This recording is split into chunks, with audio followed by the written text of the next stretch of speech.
Today I'm taking a look at the VEVOR electric screwdriver. So we got our instructions. It says the battery is a 500 milliamp hour lithium that is 3.7 volts DC. It idles at 165 RPM. The torque is 0.1 to 0.3 Newton meters. Manual torque can handle up to 3 Newton meters. Charging time is less than 70 minutes, and we got our dimensions. So here's our charging cable. That's USB-A to USB-C. And here is the case.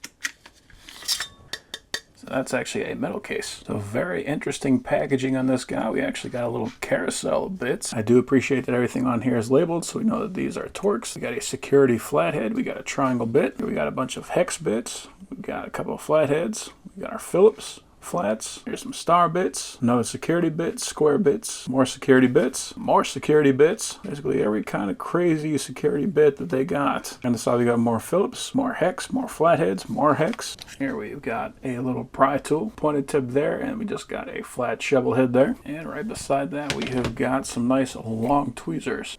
And the screwdriver just kind of pops out the side. Looks like we also have some magnetizing and demagnetizing spots right there. So we've got our power button right here.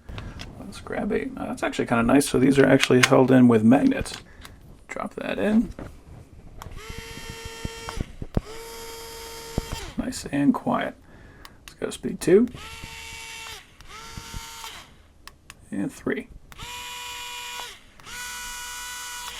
So I believe 0 is just going to be for if you want to grab and turn that by hand. Do appreciate that they actually have a light on there so that we can see what we're doing. And then we got our charge port on the back. So this battery pack uses Torx, but they use a security Torx. There we got our security Torx right there. I'm going to go for the largest size. And we can't see right on there, there's a Torx 9H. And it does have the hole in there. So that'll fit into that Torx bulb with the pin on the inside. Yeah, much nicer than having to break your wrist spinning a bunch of bolts all day. And then we can tighten that up by hand. So yeah, if you're looking for a screwdriver that can handle low torque applications, things you're going to be finding more like the electronics side of things. Something with a ton of different bits to handle whatever it is that they're throwing at you. That is going to be a pretty useful kit for that. So overall, I'm happy with that.